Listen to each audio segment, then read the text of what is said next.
સહાય કરે રઘુવીર। પેલા દિવસના કથાના પ્રારંભમાં મેં કીધું હતું કે તુલસી જલ પંછી પીવે, પશુ પંખીના જળ પીવાથી નદી નદ સરોવરનું જળ ક્યારેય ઓછું થતું નથી। દાન કરે ધન ના ઘટે।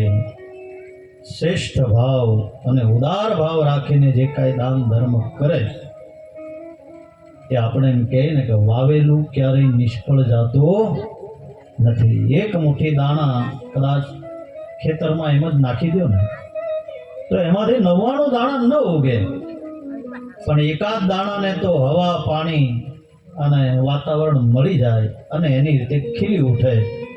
એમ આ 7 દિવસના યજ્ઞમાં તમે જે કાંઈ વિત્તજા એટલે જેને રૂપિયાથી, તનુજા એટલે જેને શરીરથી જે કાંઈ આ ભાગવતની કથામાં પોતાનું યોગદાન આપ્યું છે, એટલે દાન ના આપી શકે તો અહીંયા આવીને ખાલી આ કથા મંડપને બેસવાની વ્યવસ્થા કરી જાય।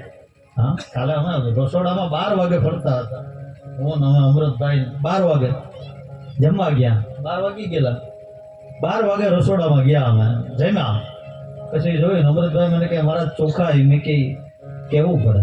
આ યુવાનો સૂતા નથી, કારણ કે આપણે અહીંયા વર્ગ પ્રભાવ વિચારધારા કામ કાજ ઘણી વખત એવું થાય કે મહાપ્રસાદનો લાભ લઈ અને વ્યક્તિ આજે ના આવી શકે, કાલ આવે ને કાલે ના આવે, પરમ દિવસે આવે। અહીંયા જેટલા માણસો દેખાય છે કથામાં, હવે એની કરતાં લગભગ 3 ગણું પબ્લિક આપણું મહાપ્રસાદમાં થાય છે, એટલે એના માટે તાળી પાડો। હા, કારણ કે જો આપણે ગઈકાલની કથાની અંદર જોયું કે ક્યાં જમવું, કોનું જમવું, હા, કોના હાથનું જમવું, આ બધું બહુ મહત્વનું છે। આ ભંડારાની પ્રસાદીનું પણ મહત્વ છે। શાસ્ત્રીજીએ કીધું ને કે તમે હોટલમાં જઈને કદાચ 1000 રૂપિયાનું ભોજન કરી જાઓ, બિલ ચૂકવી દો, પણ એક બિલ છે, ચૂકવો। એ અન્નનું કોઈ પ્રભાવ તમારા જીવનમાં પડતો નથી, એ ક્રિયા છે। પણ જ્યારે આવા યજ્ઞની અંદર તમે જમો એટલે આપણે શું કહીએ છીએ એને મહાપ્રસાદ।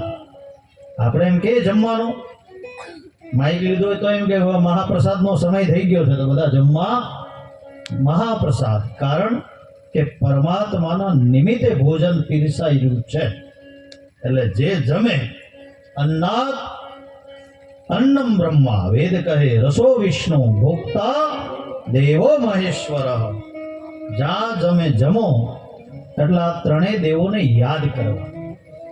ભોજન માટે પોતાના આંગણે તો ખરું જ, પણ તમે બહાર બીજાના ઘરે ભોજન કરો અને જ્યારે ભોજનની થાળી પીરસાય અને તમે આ શ્લોક ભણો કે અન્નમ બ્રહ્મા રસો વિષ્ણુ ભોક્તા દેવો મહેશ્વર એવં નાત્વા નરો ભુક્તે સ્વર્ણ દોષર્ન ભીયતે। એટલે તમે એ જે અન્ન જમો ને એટલે એ અન્ન પવિત્ર થાય અને એ તમારા ઉદરમાં જાય એટલે આપણે એવું કહીએ ને કે અન્ન એવો ઓળકાર, અને જેવું અન્ન એવો વિચાર, ને જેવી સંગતિ, જેવી સોબત તેવી અસર। એક શેઠ નગરમાં ફરવા માટે નીકળ્યા, શાસ્ત્રીજી નગરમાં ફરવા વિચરણ કરવા માટે નીકળ્યા, એટલે નગરમાં એક દુકાને નજર નાખી તો પોપટ વેચાય। શું વેચાય? જરાક આમ બોલજો એટલે મને ખબર પડે કે આમ બધું બરોબર સાંભળતા છે એમ, બોલું હા, પોપટ વેચાય। અને એમાં આ શેઠે ધ્યાન દોર્યું એટલે ત્યાં ગયા અને એને પૂછ્યું કે ભાઈ પોપટની કિંમત શું? હા, અમારા બધા કર્મકાંડી ભૂદેવો છે, હા, એટલે એકવાર એના માટે તાળી પાડો। બધા કર્મકાંડી છે અને ધરમપુર વિસ્તારની આજુબાજુ તમામ ગામોમાં કર્મકાંડની ક્રિયા માટે બધા સેવા કરે છે અને ધર્મનો પ્રચાર કરે છે, કારણ કે બ્રાહ્મણ છે ને એના માટે કીધું ગૌ બ્રાહ્મણ દેવાય ગૌ બ્રાહ્મણ હિતાય ચ જગદવિતાય કૃષ્ણાય ગોવિંદાય નમો નમઃ. જેમ સૂર્યનો પ્રકાશ એનામાં કોઈ મતભેદ નથી કે અમીરનો બંગલો હોય તો એની ઉપર વધારે પ્રકાશ આપવો ને ગરીબનું ઝૂંપડું હોય તો ઓછો પ્રકાશ આપવો. સૂર્યમાં કોઈ ભેદ છે કે નથી? બધાને સમાનતા છે ને. એનામાં જેમ ભેદ નથી એમ બ્રાહ્મણનામાં કદાચ કોઈ રૂપિયો દાનનો આપ્યો હોય તોય બ્રાહ્મણ એમ કહે કે આશીર્વાદ, અને કોઈ 1 લાખ રૂપિયા આપી ગયો તો એમ જ કહે કે કલ્યાણ ભવ. આશીર્વાદમાં ફેર ખરો?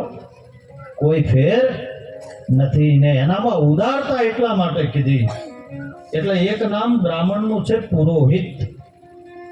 પુર એટલે નગર. પુરનો અર્થ શું છે? ગામ. અને હિત એટલે જે આખા જ ગામનું હિત ઈચ્છે એ બ્રાહ્મણ. કારણ કે ડોક્ટરી કદાચ પોતપોતાના સબ્જેક્ટોના વિષયો બધા અલગ અલગ હોય. ડોક્ટર હોય તો થોડીક પોતાના વિષય પ્રમાણે એ થોડું વિચારે કે થોડો રોગચાળો હોય તો થોડું એને બેકઅપ સારું મળે, દવાખાનાને પરિસ્થિતિને થોડી એની. એક વકીલો હોય તો એની વિચારધારા હોય કે ઘરમાં થોડા કંકાસો વધે તો હું કોર્ટમાં જરા તારીખો આપું બધાને. એક પર્સનલી વિચારધારા માણસની સબ્જેક્ટ પ્રમાણે હોઈ શકે. પણ જ્યારે બ્રાહ્મણ શું વિચારે કે હરેક માણસના જીવનમાં ધન સંપત્તિ મળે, હરેક માણસનું ઘર ધર્મ કર્મથી ભરાય, હરેક માણસના આંગણામાં સારા સત્કર્મ થાય, એવી વિચારધારા જો કોઈની હોય તો તે કોણ? બ્રાહ્મણ. કારણ કે સદકાર્ય હોય, માણસના ઘરમાં પ્રસન્નતા હોય એટલે શું થાય? ચાલો એકાદી કથા કરીએ ભગવાનની, મહારાજને બોલાવી. ત્યારે સત્કર્મમાં. એટલા માટે આપણે અહીંયા કીધું કે ગૌ બ્રાહ્મણ્ય દેવાય, ગૌ બ્રાહ્મણ્ય હિતાય ચ, જગદ વિતાય કૃષ્ણાય. એટલા માટે વિપ્રની વંદના છે. તો આ શેઠ નગરમાં ગયા અને દુકાન જોઈ એટલે પોપટ વેચાય. એટલે પેલા દુકાનવાળાને પૂછ્યું, ભાઈ પોપટનો ભાવ? એટલે એને કીધું કે 200 રૂપિયાનો. પોપટ ગમ્યો એને 200 રૂપિયા વાળો, સારો છે. બાજુમાં બીજા પોપટની બાજુ નજર નાખી, આની શું કિંમત છે? દુકાનવાળો કે આના 2000 રૂપિયા. ઓહો, એટલો બધો ફેર? એટલે શેઠે કીધું કે રૂપ રંગ બધું સરખું છે બે પોપટમાં, પણ આના 200 રૂપિયા આના 2000 રૂપિયા શું કામ? દુકાન વાળો એમ કે શેઠ આજે 2000 રૂપિયા વાળો પોપટ છે ને એ તમને સવારમાં જગાડશે, તમને સારું સારું બોલશે, હા, અને તમને પ્રસન્ન રાખશે, અને ક્યારેય ખોટું બોલશે નહીં. કે આ 200 રૂપિયા વાળો તો કે એમાં કઈ બહુ લેવાનું નથી. બોલો શેઠ એમ કે ચાલો અખોતરો કરું, જોવું તો ખરું. એટલે 2000 રૂપિયા વાળો પોપટ લઈ અને પોતાના ઘરે જાય, અને રાત્રે પોતાના રૂમ પાસે પલંગમાં બાજુમાં ટેબલ ઉપર પાંજરું મૂક્યું. એ કે હવારે હું બોલે છે એ તો 2000 રૂપિયાનો છે.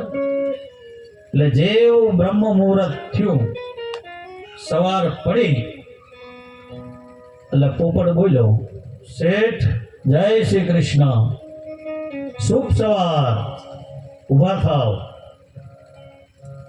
રાજાની જેમ નગરમાં યાત્રા કરો અને તમારો દિવસ મંગલકારી રહે.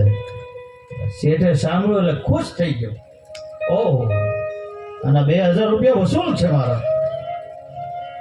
પણ નગરમાં ફર્યો અને પછી વિચાર્યું કે હવે આ 2200 વાળા પોપટ. એટલે બીજા દિવસે શેઠે 200 વાળા પોપટને નજીક રાખ્યો, 2000 વાળાને વાર મૂક્યો કે આ શું કરે છે.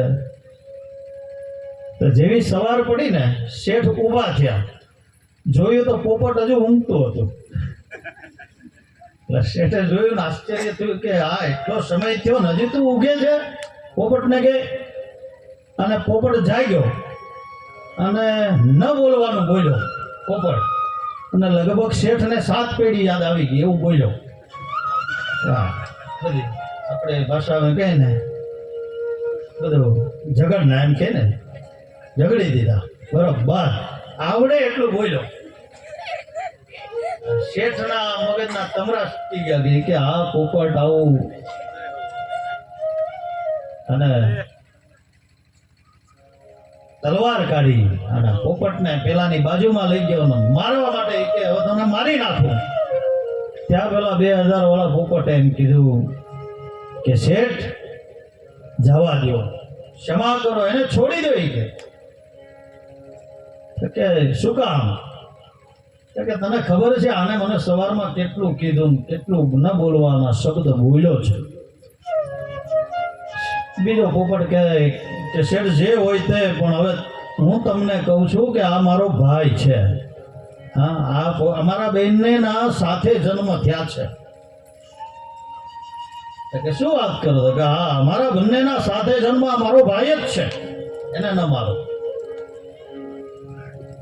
પછી એને પ્રશ્ન કર્યો કે આવું મતભેદ શું કામ? પોપટે કીધું કે અમારો બંનેનો જન્મ સાથે છે, પણ હું જ્યાં ઘરમાં હતો ને ત્યાં નિત્ય સાધુ આવતા, સંતો આવતા, બ્રાહ્મણો આવતા, યજ્ઞ થતો, પૂજા થતી, પાઠ થતા, ભજન થતા, એટલે મારામાં એવા ગુણ આવ્યા છે. અને એને સોબત તેવી અસર, એટલે મારામાં એ ગુણ ભર્યા છે. સારું બોલવું, સજ્જનતા, પ્રિયવાદિની, દાતારી, એતા અભિયાસે ન મિલે બિનુ કૃપા ભગવન. કે હું જ્યાં હતો ને ત્યાં બધા ધર્મનિષ્ઠ સંતો આવતા, સારી વાતો થતી અને સત્સંગ થતો, એટલે મારામાં એવા ગુણ છે. પણ આ મારો ભાઈ જ્યાં હતો ને, જેના ઘરે અત્યાર સુધી, એના ઘરે સવાર સાંજ મદિરાનું પાન થાય, જુગાર રમાય, ન ખાવાની વસ્તુ ખવાય. હા, દરેક પ્રકારના જુગારો, રાજારામ, દરેક વસ્તુ તમામ, અને ક્યારે ઈશ્વરનું નામનું રટન ન થાય. એટલે એનામાં એવા ગુણો આવ્યા. એટલે આમાંથી આપણે શું શીખ લેવાની છે? કે જો એક સાધુની સંગતિથી એક પંખી પણ રામ રામ રટતો થઈ જાય, જય શ્રી કૃષ્ણ બોલતો થઈ જાય, તો હું ને તમે, આપણે તો બધા માણસ છીએ. હા, તો બધા માણસ છીએ ને આપણને તો ઈશ્વરે બધી વ્યવસ્થાઓ આપી છે. હા, કે આપણે મંદિરે જઈ શકીએ, ભગવાનને લોટો જળ ચડાવી શકીએ, પરમાત્માનું યજન કરી શકીએ, આવા સુંદર રૂડા આયોજનો કરી શકીએ, કથામાં બેસી શકીએ અને સાંભળી શકીએ. બાકી જીવો કેટલા છે? 84 લાખ એમ કહીએ ને, બોલી જઈએ આપણે, પણ ખ્યાલ છે કે 84 લાખમાંના જ આપણે એક છીએ. અને આપણે પણ અહીંયા નિમિત્ત કાયમ નથી.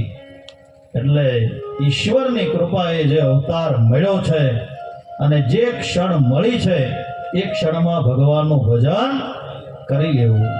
કારણ કે સમય વહી રહ્યો છે.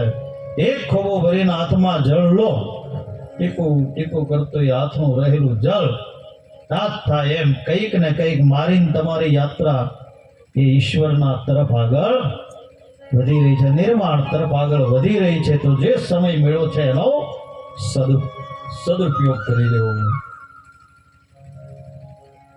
તો આ સમયનો કાળની અંદર જે કાંઈ આપણી કથા, અને આજે તો એટલા બધા વિદ્વાનોનો આપણને સહયોગ, કારણ કે આપણે અહીંયા જો એવું કીધું છે કે જ્યાં 3 થી વધારે બ્રાહ્મણો ભેગા થાય એ ભૂમિ પણ કોઈ સામાન્ય ભૂમિ રહેતી નથી. એ ભૂમિ પણ તીર્થ સમાન બને છે. એટલે તુલસીદાસજી મહારાજ સવારમાં જતા હતા દેવાલયે, ફળ પુષ્પ લઈને મંદિરે જવા માટે નીકળ્યા. સામેથી સંતોનું વૃંદ નીકળ્યું અને આ વૃંદોનું દર્શન કરતા એમની કલમે લખ્યું છે, મૃદુ મંગલમય સંત સમાજો, શ્રી રામ જય રામ, જય જય રામ, શ્રી રામ જય રામ, જય રામ, શ્રી રામ જય રામ, જય જય રામ. ઓ મૃદુ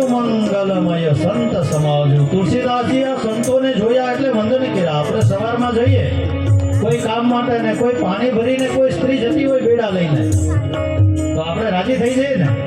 હા, અને હું કે આજે ભરેલું ઘડો મળ્યો એટલે કામ આપણું બધું કન્ટિન્યુ રાખવું, સાયલેન્ટ.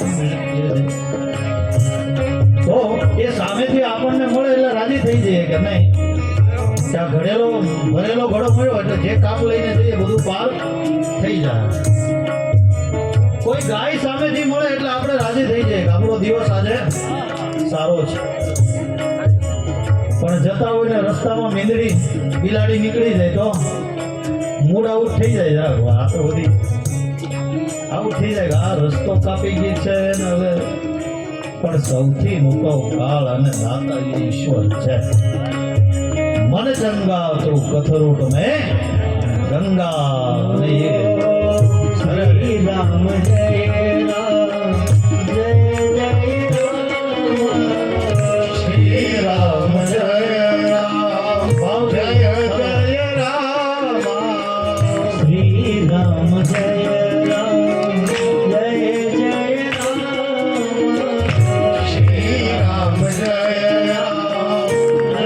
જય રામ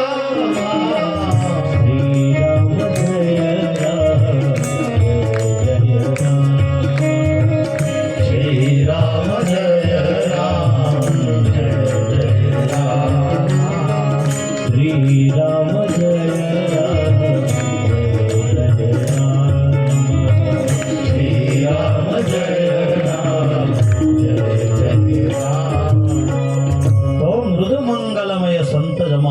તુલસીદાસજીએ સંતોના વૃંદને વંદન કર્યા. એમ 3 થી વધારે વિપ્ર સંત ભેગા થાય એટલે એ ભૂમિ તીર્થ સમાન બને ને એટલા ભૂદેવો. આમ તો લગભગ મને તો બધા સાંભળો જ છો રોજ.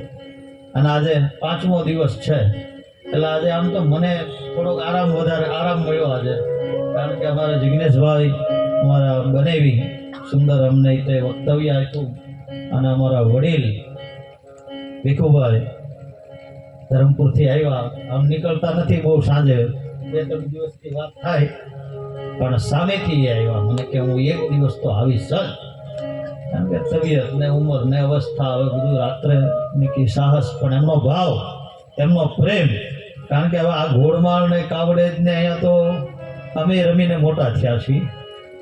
અને બધું ગામ પહેલેથી બધાનો ભાવ અને પ્રેમ. અને લગભગ વ્યક્તિગત લોકો ઓળખે. એટલે નામ આપો તો વ્યક્તિગત ઓળખે. ભીખુભાઈ કે નાથુ મહારાજ કે કયો તો કાવડે. અને કહેવાનો હેતુ કે એવો બધાનો ભાવ આત્મીય. એટલે ત્યાંથી યાત્રા અહીંયા સુધી કાઢીને એ આવ્યા. એમને પણ બહુ સુંદર વક્તવ્ય આપ્યું. તો મૂળ વાત આપણી હતી કે નિર્મલ જન સન સો મોહી ભાવા મોહી કપટ છલ છિદ્ર ન ભાવા. ભગવાન કહે કે મારો ભક્ત કોણ? તો કે જેનામાં નિર્મળતા છે, જેનામાં છલ છિદ્ર અને કપટ નથી. તો પરમાત્માએ ગોકુળના હરેક જીવની અંદર છલ કપટ જ્યારે ન જોયા ત્યારે ભગવાન કૃષ્ણને આવવાનું મન થાય. ભગવાનને પણ આવવું હોય આપણા આંગણે, પણ ક્યારે આવે એના માટે પાત્રતા તો જોઈએ ને. પાત્રતા વગર પરમાત્મા ક્યારેય મળતા નથી. એના માટે પહેલા આપણે પવિત્ર બનવું પડે. ને પવિત્ર ક્યારે બનાય? કંઈક ને કંઈક આવી કથા, કંઈક સત્સંગ એ મારા ને તમારા જીવનમાં રહેલા પાપોને બાળે છે. જીવન જીવવા માટે અન્ન જરૂરી છે. અન્ન વગર કોઈ પ્રાણી ક્યારેય જીવન જીવી શકતો નથી. પણ એમ આપણા શરીરની અંદર રહેલો એ આત્મા, એનો ખોરાક શું છે? પરમાત્માનું ભજન. હા, સવારમાં તમે જ્યાં સુધી એના મૂર્તિના દર્શન ન કરો ત્યાં સુધી તમને સંતોષ ન થાય. અહીંયા ઘણા ધાર્મિક અને જેને ગુરુચરણ મળ્યું છે ઘણા લોકો બેઠા છે, અને જેને ગુરુ મંત્ર દીક્ષા ન લીધી હોય નિત્ય પૂજા. કારણ કે અંતે તો કૃષ્ણ મંદે જગત ગુરુ. કૃષ્ણ છે એ તો છે જ જગતના ગુરુ, પણ નિત્ય જેની સેવા ઉપાસનાનો ક્રમ છે એને સવારમાં જ્યાં સુધી ભગવાનની પૂજા ન કરે ત્યાં સુધી મનને શાંતિ ન મળે. અને ક્યારેક પૂજા રહી ગયો અને ઘરની બહાર નીકળી ગયો તેનું મન અશાંત રહે. કારણ કે ત્યાગાત શાંતિ અનંતરમ, પરમાત્માના સન્મુખ બેસવાથી એના કથા શ્રવણ કરવાથી, કારણ કે આપણે અહીંયા નવદા ભક્તિ, શ્રવણમ કીર્તનમ વિષ્ણુ સ્મરણમ પાદ સેવનમ અર્ચનમ વંદનમ દાસ્ય સખ્યમાત્મનિવેદનમ. કેટલી ભક્તિ છે જે રામજીએ સબરીબાઈને આપી, સબરીબાઈને આપી નવદા ભક્તિ. એમાંની પહેલી જ ભક્તિ કઈ છે તો કે શ્રવણ ભક્તિ. કોઈ કથા, કોઈ સત્સંગ તમે સાંભળો એ શ્રવણ ભક્તિ છે. અને જે સાંભળો કર્ણરંધ્ર દ્વારા, ત્યારે જ આપણું મનુષ્યત્વનું થવું એ યોગ્ય છે. એટલે રામચરિત માનસની અંદર તુલસીદાસજી કહે, जिन हरि कथा सुनई नहीं काना, श्री राम जय राम जय जय राम, सवर्णाहि सर्व ये भवन समाना, जय राम जय राम जय जय राम. હરી કથા જે જીવે એના જીવનની અંદર ભગવાનની પરમાત્માની કથા નથી સાંભળી, તેહી શ્રવણ એ ચંદ્ર ભવન સમાના, એ એના કાન નથી પણ સર્પને રહેવા માટેના દર છે. ગઈકાલે આપણે અંબરીશ રાજાની કથા જોઈ, એના મહાત્મ્યમાં કેટલું સુંદર વર્ણન કર્યું અમરીજી. સવૈ મનઃ કૃષ્ણ પદારવિંદયોર, ये अम्बरीश राजा सवै मनः कृष्ण, सदैव परमात्मा ने पोताना निकट राखे, स्मरणમાં રહી. પદારવિંદયો, નિત્ય ભગવાનના દર્શન માટે પદયાત્રા કરીને જાય. અને આપણે તો અત્યારે મંદિરમાં જાય ને તો તોય પૂછી લે ગાડી જાય કે સીધી, તો મંદિરના પગથિયા સુધી ગાડી લઈ જાય. અને પગથિયા સુધી લઈ જાય, ત્યાંથી ઉતરે પછી ભગવાન દર્શન. કાં તો લગભગ મંદિર આવે તો આમ બહુ સુંદર કહી લઈ ગયા, જરાક આમ હોર્ન મારી દે અને આમ જોઈ લે, એક્સિડન્ટ નહીં કરતો, ધ્યાન રાખજે. મંદિર આવ્યું હોય તો ખાલી આમ જરાક માસ્કો નમાવે, ઠોકાવી નહીં જોઈએ ગાડી, ભટકાવી નહીં જોઈએ, આવો ભાવ. પણ સવૈ મનઃ કૃષ્ણ, ક્યારેક એ દેવાલયની યાત્રા પણ કરવી. નિત્ય આપણા ગામની અંદર જે કાંઈ દેવી દેવળો છે, ગામના એ ભેગા મળી અને ચોક્કસ સાથે મળીને ઉત્સવો કંઈક ને કંઈક બધાએ જોડાવવું જોઈએ. કારણ કે દેવ છે ને એ સર્વના છે, એમાં કોઈ વ્યક્તિગત બાબત રહેતી નથી. સંતુભાઈ તો બહુ સુંદર પહેલા જ દિવસથી બહુ જ સારી એમને બાબતો જણાવી અને એકદમ આપણા માહોલ પ્રમાણે પરિવારનું જીવન ચરિત્ર કેવું જોઈએ. ધર્મની સાથે વિદ્યાની પણ જરૂર છે, એટલે ગામની અંદર છોકરાઓને ભણાવો, ખૂબ વિદ્યા આપો, સારા સંસ્કાર આપો. અને વિદ્યાનું દાન એ છોકરાઓને મળે, એટલે વિદ્યા દદાતિ વિનય, એ વિદ્યાથી વિનયતા મળે, વિનયથી યોગ્ય પદ પ્રતિષ્ઠા મળે. અને સારું પદ પ્રતિષ્ઠા વિનયપૂર્વકનું હશે ને તો જ સમાજની સેવા પણ કરશે. બાકી જો પાત્રતા વગર જો પ્રતિષ્ઠા મળશે ને તો પણ એનો લાભ સમાજને નહીં થાય. એટલે વિદુરજી એની નીતિમાં તો બહુ સરસ કહે કે ખલસ્ય સાધુ વિપરીત મેતદ જ્ઞાનાય દાનાય ચ રક્ષણાય વિદ્યા વિવાદાય, કે કોઈ અજ્ઞાની જીવની પાસે વિદ્યા આવે ને તો એ વિવાદ કરાવે. કેવો વિવાદ કરાવે? તો શાસ્ત્રમાં લખેલી વસ્તુ હોય તો એનો પણ વિરોધ કરે કે નહીં, આવું તો કંઈ છે. હવે આ ગ્રંથો હજારો વર્ષો પૂર્ણ છે અને એનું આપણે કોઈએ લેખન કર્યું. વેદમ વ્યાસજી મહારાજે રચેલી આ ભાષા અને દરેક આ વ્યાસ ગાદી, મેં કીધું આ એક જવાબદારી છે. વ્યાસ પીઠ છે ને એક જવાબદારી છે કે અહીંયાથી પીરસાય અને સાંભળનાર એનું અનુકરણ કરે ને જો એને ઠોકર લાગે તો એ વ્યાસ ગાદી ઉપર બેહનાર વ્યક્તિને એના કર્મનું પાપ એને ભોગવવું પડે છે. એટલે અહીંયા બેઠા પછી બીજું બોલી ન શકાય. સત્ય જે હોય જીવના કલ્યાણ માટેનો જે માર્ગ હોય એ જ પીરસાય.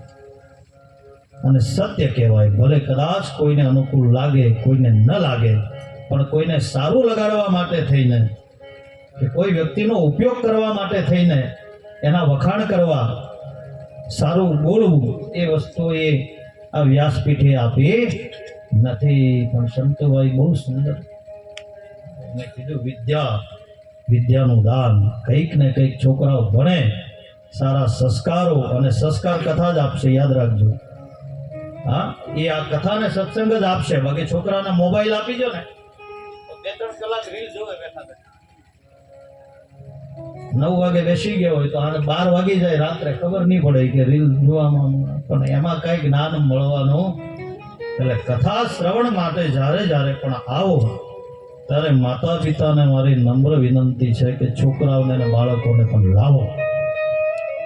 એને જે ખાવું હોય, જે પીવું હોય એ લઈ આપવાના શરત પર પણ લાવો. પણ એ કથામાં બેસે, સાંભળે અને એના જીવનમાં કંઈક ને કંઈક પરિવર્તન મારો ઠાકોરજી લાવશે. આ મારું. કથા એ ખાલી ઇતિહાસ નથી, એક વાર્તા નથી, પણ કથા એ પ્રેક્ટિકલ મારા ને તમારા જીવનમાં જીવન જીવવાની રીતિ અને નીતિ આ બંને શીખવે છે.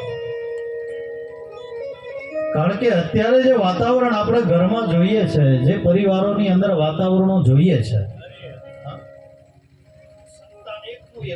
માણસ પોતાના ભાવ અને મોહ અને માયામાં બંધન પોતાના દીકરાની વ્યવસ્થા બધી જ કરવી જ જોઈએ વ્યવસ્થા.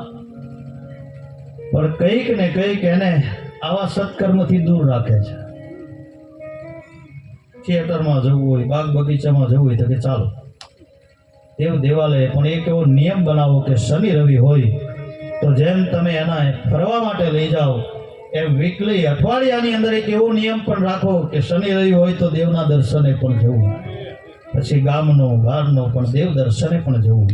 જો અત્યારથી એનામાં બીજ રોપાય તો એના અંદર ધર્મનો પ્રાદુર્ભાવ થશે ને તો સેવા પણ કરશે. હા, ખ્યાલ કરજો. બાકી અત્યારે સમાજમાં એનું બહુ મોટું દૂષણ છે. દીકરા તો કે ક્લાસ પણ અધિકારી અહીંયા છે, ત્યાં નોકરી કરે, ત્યાં તમે તે ગમે કરે. ઘણી વખત આપણે સમાજમાં એવી પણ અબદશા જોઈ. વ્યવહારિક જીવન બને એટલે ઘરની અંદર આવ્યા હતા કે રસોડા અલગ કરી નાખ્યા. હા, આ સમાજનું દૂષણ નહીં તો બીજું શું. આ સંસ્કાર એટલા માટે કથા જરૂરી છે. ગઈકાલે રામાવતારની આપણે કથા જોઈ. ભાઈ ભાઈના માટે કેવું જીવન ચરિત્ર જોઈએ, માતા પુત્ર પિતા પુત્રનું જીવન ચરિત્ર કેવું જોઈએ. હા, અને આ બધી જ વસ્તુ આપણને આ ગ્રંથો શીખવે છે. કે વનવાસ મેળ્યો રામજીને, પણ લક્ષ્મણજી પણ પોતાના ભાઈની ગાદી ન સ્વીકારી. ને અત્યારે ઘણી વખત સત્તા માટે સગા ભાઈનો માણસ, ઘણી અમુક જગ્યાએ તો જોઈએ તો 2 સગા ભાઈ ઉભા હોય. 2 સગા ભાઈ ઉભા હોય, એક નાનો ભાઈ આમ, મોટો ભાઈ આમ.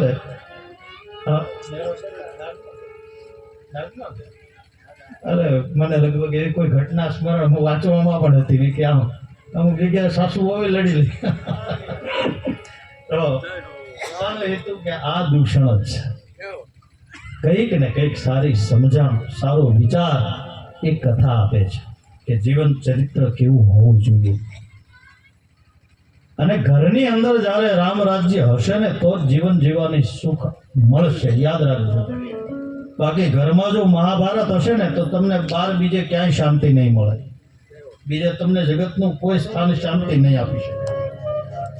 પણ એ ઘરની અંદર શાંતિની સ્થાપના કરવા માટે શું કરવું? તો કે કંઈક ને કંઈક આવી કથા, કઈ ભજન, કઈ કીર્તન, કઈ ઉપાસના તમારા ઘરની અંદર એ વાતાવરણ હશે તો જ સંતાનના જીવનમાં એ ગુણ આવશે.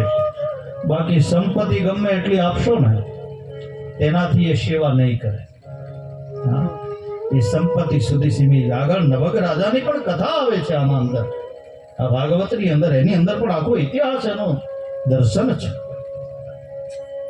તો મૂળ વાત એ છે કે સત્સંગ, હા, કે પંખી પણ સાધુની સંગતિથી જો રામ રામ અને કૃષ્ણ કૃષ્ણ બોલતો થઈ જાય તો આપણને મનુષ્ય અવતાર મળ્યો છે, ચોક્કસ આપણે પણ કરી જઈએ. હા, આ શરીર રૂપી સાધનનું સુખ છે તો આ બધી વ્યવસ્થાનો આપણે લાભ લઈ શકીએ. આ અવતાર મળ્યો છે તો જ ઈચ્છા પ્રમાણે જીવી શકીએ ને. હા, એથી ઈચ્છા થાય, મેં કીધું એમ ધારો પ્રમાણે ઈચ્છા થાય કે આજે કોઈ સારું મૂવી છે, હા, કોઈ સારી જગ્યાએ જવું છે, તો માણસ એ પ્લેસ સુધી દોડીને નીકળી જાય, ફરે આનંદ કરે. તો મૂળ ભાવ કે આપણને જે અવસર મળ્યો છે અને આ બધા જ ભૂદેવો આજે જે કંઈ પધાર્યા છે, બહુ બધાનો મારા ઉપર પ્રેમ અને અનુગ્રહ, એટલે સતત ફોન મને કરતા હતા, આવું છે, કઈ કામ ને કઈ પ્રસંગોના હિસાબે આજે બધા જ આવ્યા. સૌનું સ્વાગત છે, પધારો. અને આ મંડળ વતી સૌનું સ્વાગત કરું છું. એકવાર બધાને તાળીઓથી. બધા જ ભૂદેવો, કારણ કે આખો દિવસ કર્મકાંડ કરીને થાકે એટલે હાંજ પડે ને પછી બહુ ઓછું બહાર નીકળે, પણ છતાં પધાર્યા, એમનું સ્વાગત. તો હવે આપણે આગળ કથાની યાત્રામાં આગળ વધીએ એની પહેલા મૂળ વાત, ભગવાન ઠાકોરજી પધાર્યા છે એટલે ઠાકોરજીના સ્વાગતમાં આખું ગોકુળ પ્રસન્ન અને રાજી છે. 8મ અને 9મ 10મ આ ત્રણેય તિથિ ઉત્સવમાં ગઈ. શેમાં ગઈ છે? ઉત્સવમાં. 8મ 9મ, 8મ એ જન્મ થયો ભગવાનનો, 9મ 10મ ની એકાદશી, 3 દિવસ ગોકુળમાં આનંદ ભયો. હું ભયો? હા, અને આખું જ ગોકુળ એક જ ભાવે બોલે છે, નંદ ઘેરા નંદ ભયો, જય કનૈયા લાલ કી. નંદ ઘેરા નંદ ભયો, જય કનૈયા લાલ કી. હાથ દિયો ઘોડા દિયો, ઘોડા દિયો પાલકી. હાથ દિયો ઘોડા દિયો, ઘોડા દિયો પાલકી. તો આખા જ ગોકુળની અંદર આનંદ છે, ઉત્સવ છે. અને આવા ઉત્સવની અંદર ભગવાન મહાદેવને જવાનું મન થયું. એટલે કૈલાસની અંદર ભગવાન મહાદેવ અવતાર કરે ઉતાવળ, કારણ કે મારો હરી માં ભવાની કહે પાર્વતી, પ્રભુ ક્યાં? કે હું જેનું ધ્યાન ધરું છું, હું જેનું સ્મરણ કરું છું, હું જેની સમાધિમાં છું, એ મારા પણ ઈષ્ટ, મારા ભગવાન. માતાજી કહે કે બધા જ દેવોમાં તમે મહાદેવ છો, દેવોના પણ પ્રધાન, પ્રાઇમ મિનિસ્ટર, કે તમારા નીચે કોઈ છે નહીં. અને તમારા દેવ કોણ? તો કે દેવી. મારા દેવ ભગવાન શ્રી હરિ નારાયણ છે. હા, અને ભગવાનના 24 અવતારોની અંદર મૂળ બાળ લીલા પરમાત્માનો એ મનુષ્ય દેહ ધારણ કરી પરમાત્મા લીલા માટે પધાર્યા છે. અને મારે પણ કૃષ્ણનું દર્શન કરવું છે. અને પણ હવે દર્શન કરવા જાય મહાદેવ, પણ ભગવાનની આઈડેન્ટિટી બધી ઓળખાણ વાળી મહાદેવની. એટલે ભગવાને એક જોગીનું રૂપ લીધું, એક સંન્યાસીનું રૂપ લીધું. અને ભગવાન મહાદેવ ગળામાં માળા નાખી અલખ નિરંજન, અલખ નિરંજન ગોકુળમાં આવ્યા